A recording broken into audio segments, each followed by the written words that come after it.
जेके media देख रहे हैं आप और मैं हूं आपके साथ आशीष शर्मा। सबसे पहले जेके मीडिया के सभी दर्शकों को आशीष शर्मा की तरफ से जय माता दी।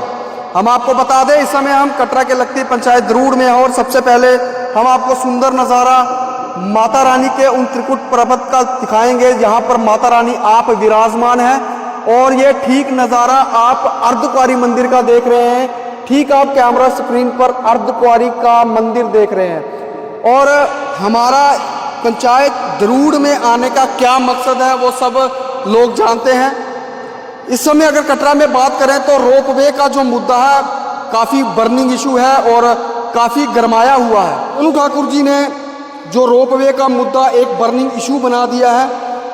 सोनू ठाकुर जी क्या मैंने सही कहा कि अगर रोपवे लगता है तो ये दरूड़ गांव जो बाणगंगा से लेकर दरूड़ तक जो गांव वासी हैं यहाँ पर जो लाखों करोड़ों या हज़ारों घोड़े वाले पालकी वाले पिट्ठू वाले या जिन लोगों की दुकानें हैं वो यहाँ पर जो काम करते हैं वो ख़त्म हो जाएंगे। मैंने सही कहा कि ये जो दरूड़ गांव है ये एक नाम रह जाएगा? बिल्कुल आपने ठीक कहा, इसका नामो निशान मिट जाएगा।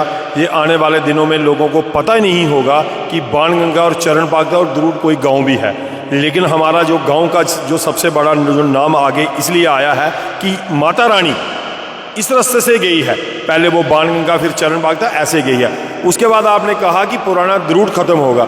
पुराना दरूड़ तो ख़त्म होगा लेकिन इससे जम्मू कश्मीर ख़त्म हो जाएगा, क्योंकि जम्मू कश्मीर के यहाँ कम से कम 10 डिस्ट्रिक्ट के लोग यहाँ वैष्णो देवी ट्रैक पे काम करते हैं और यहाँ से पैसा इकट्ठा करके वो जाके जम्मू उधमपुर अलग अलग क्षेत्रों में जाके पैसा खर्च करते हैं। तो जैसे आपने कहा यहाँ गंडोले का जो बर्निंग इशू है, हमने कई बार जैसे मैं आपको फिर स्टार्टिंग से बता देता हूँ। जैसे ही श्राइन बोर्ड के पास हम श्राइन बोर्ड सीईओ साहब के पास गए, रियासी डीसी साहब के पास गए, उसके बाद डिबकाम जम्मू गए और अलग अलग जितनी भी पार्टियाँ हैं हम अलग अलग पार्टी के पास भी गए और हमने उनको अपना मेमोरेंडम दिया कि ये जो गंडोला लग रहा है, एक तो हमारी यहाँ आस्था का बहुत बड़ा सवाल है और दूसरा यह है कि यहाँ लाखों लोग जो बेरोज़गार हो जाएंगे। जैसा कि आपको पता है कि गवर्नमेंट कहती है कि नशा मुक्त करो जम्मू कश्मीर को। आप मुझे बताओ वो कैसी गवर्नमेंट है, कैसे कह रही है कि नशा मुक्त करो, जब यहाँ लाखों लोग बेरोज़गार हो जाएंगे तो वो क्या करेंगे? वो तो नशा ही करेंगे या उल्टे सीधे कोई काम करेंगे। लेकिन आपके माध्यम से मैं फिर एलजी साहब को, एलजी साहब बड़े अच्छे आदमी हैं, वो हर महीने 2 महीने के बाद वैष्णो देवी में आते हैं। अगर मैं आपके माध्यम से उनको अपील करना चाहता हूँ, एक बार जिस रास्ते से माता रानी ऊपर गई है वो इस रास्ते से जाएं, यहाँ देखें यहाँ लाखों लोग काम कर रहे हैं। उन लोगों का रोजगार खत्म करके और माता रानी के जो यहाँ जो श्राइन बोर्ड की अपनी बुक्स है उसके ऊपर भी इन्होंने लिखा हुआ है कि चरण पागदा बाणगंगा से होते हुए माता रानी गई है। तो मैं आपके माध्यम से एलजी साहब को ये अपील करना चाहता हूँ, जब आप अगले महीने वैष्णो देवी आएँ तो आपको मैं विनती करता हूँ आप बाणगंगा और चरण पागदा से होते हुए वैष्णो देवी जाएँ। फिर आपको पता चलेगा कि यहाँ के लोगों की क्या दुख तकलीफ है। आप यात्रा को फैसिलिटी तो देना चाहते हैं गंडोले की, हम कहाँ यात्रा के खिलाफ हैं। हम अगर आज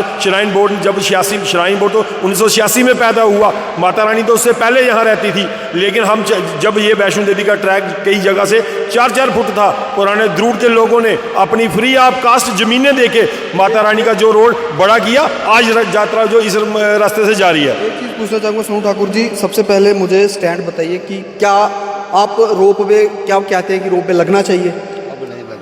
हमारी जो जैसे मैंने आपको बताया कि जब हमने पिछले दिनों यहाँ एक एजिटेशन की और एलजी साहब यहाँ वैष्णो देवी में आए और एलजी साहब ने यहाँ एक कमेटी गठित की। जब वो कमेटी आई तो जब उन्होंने हमें कहा कि ये हैंडी कैप लोगों के लिए लग रहा है, ओल्ड एज जो लोग हैं वो वैष्णो देवी में नहीं पहुँच पाते, हम उनके लिए लगा रहे हैं। उस टाइम हमारा ये था कि इनके साथ कोई कंप्रोमाइज़ करें कि, लेकिन फिर भी हम ताराकोट से गंडोला नहीं चाहते, हम कहीं से भी नहीं अभी चाहते। आप चाहते हैं गंडोला लगे? अभी हम चाहते हैं गंडोला नहीं लगे और नहीं लगने देंगे। हमारी ये अभी डिमांड है, हम कोई गंडोले के बिल्कुल खिलाफ हैं, क्योंकि एक हमारी आस्था और दूसरा यहाँ जो लाखों लोग बेरोजगार हैं इसके लिए हम खिलाफ हैं। हम गंडोला नहीं लगने देंगे। अगर श्राइन बोर्ड मनमानी करता है, गंडोला लगाता है तो क्या रणनीति रहेगी हमारी? शेषी मैं आपके माध्यम से ये क्लियर करना चाहता हूँ, हमारा एक ही 1 पॉइंट प्रोग्राम है, हमारे पास तो और तो कुछ है नहीं। हम ज़्यादा से ज़्यादा क्या कर सकते हैं? सड़कों पे लेटेंगे, वहाँ हमें ये डंडे चलाएं, मारें, कुटें, जो मर्जी करें, हमारा एक ही मुद्दा है गंडोला नहीं लगने देंगे। आपको ये थोड़े दिनों के बाद कटरा के हम आज जैसे हमारी पुराना द्रुड के अंदर मीटिंग हुई और मैं कल हमारी मीटिंग जो कटरा के जो बड़े बड़े जितना भी कटरा का जो बबार है हम उनसे कल मिल रहे हैं और आपके माध्यम से उनको मैं अपील भी करना चाहता हूं कि वो सारे लोग जितने भी कटरा के व्यापारी हैं, कटरा के काउंसलर हैं, एक्स काउंसलर हैं, अभी के काउंसलर हैं, चेयरमैन हैं, इनको मैं अपील करना चाहता हूं और हाथ जोड़ के विनती करता हूं कि सब लोग कल वहाँ रघुनाथ मंदिर में वहाँ आए और आगे की जो सलाह है हमें दें किस तरीके का हम काम करें। लेकिन ये हमारा क्लियर है पुराना द्रुड वालों का, हम गंडोला नहीं लगने देंगे। इसके लिए चाहे हमने सड़कों पे मरना पड़े, लड़ना पड़े, उसके लिए हम तैयार बैठे हैं। इसके अलावा हमारे पास कोई और दूसरा चारा नहीं है। क्यों? क्योंकि हमने जितने भी हमारे जम्मू कश्मीर में के MLA MP जितने हैं हम सबको मेमोरेंडम अपने दे चुके हैं। अभी तक हमारी किसी ने कोई सपोर्ट नहीं की, तो हमारी यही सपोर्ट थी कि 15 दिन के लिए इन्होंने काम बंद किया। फिर उसके बाद आपके माध्यम से हमने देखा कि उन्होंने कहा कि हमारा जो काम है वो शुरू कर रहे हैं। हम इसके विरोध में 1-2 दिन के अंदर कभी भी जो हमारी जो कमेटी बनी है, जो कमेटी फैसला करेगी उसके ऊपर हम और हम बिल्कुल धरना प्रदर्शन करेंगे। जब गंडोले के बिल्कुल खिलाफ है। ये थे हमारे साथ सोनू ठाकुर जी जो गंडोले के बिल्कुल खिलाफ हैं और विरोध में है, और उनका ये भी कहना है कि पहले वो बैठ के कंप्रोमाइज़ हो सकता था लेकिन अब ये बिल्कुल खिलाफ है। इनका यही कहना है गंडोला हम नहीं लगने देंगे, चाहे हमें सड़कों पर आना पड़े, मार खानी पड़े, लेकिन हम गंडोला नहीं लगने देंगे। साहिल ठाकुर जी हमारे साथ है। साहिल ठाकुर जी कितना नुकसान समझते हैं गंडोले को लेकर? मैं आपके माध्यम से यही कहना चाहता हूँ, इतना नुकसान है गंदोले को लेके।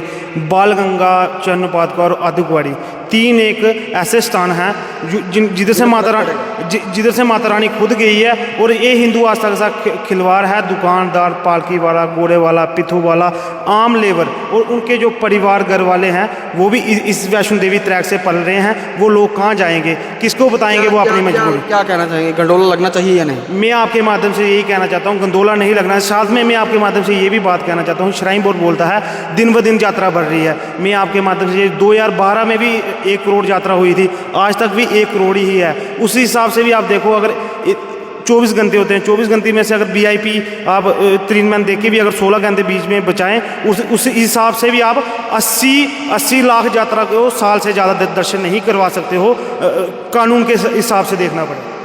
ये थे हमारे साथ द्रुड गांव के कुछ लोग जिनको पूरे का पूरा विरोध में है रोपवे को लेकर, और इनका कहना है कि अगर रोपवे लगता है तो हम क्या कर सकते हैं, गरीब लोग हैं और सड़कों पर लेटेंगे, डंडे खाएंगे, लेकिन रोपवे को नहीं लगने देंगे।